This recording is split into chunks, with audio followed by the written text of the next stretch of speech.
आपका कप्तान जब तक उसके अंदर खून है वो खड़ा है, आखिरी गेंद तक लड़ने वाला कैप्टन है आपका। हार मानने का सवाल पैदा ही नहीं होता।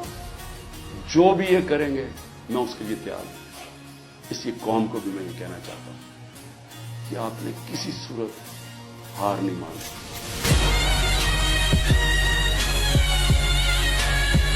मैं इनकिलाब पसंदों के एक कबीर से हूँ, जो हक पे डट गया उस लश्करे कलील से हूँ। और मैं यूं ही तो नहीं दस्तों गिरेबाज जमाने से, मैं जिस जगह पे खड़ा हूँ किसी दलील से हूँ।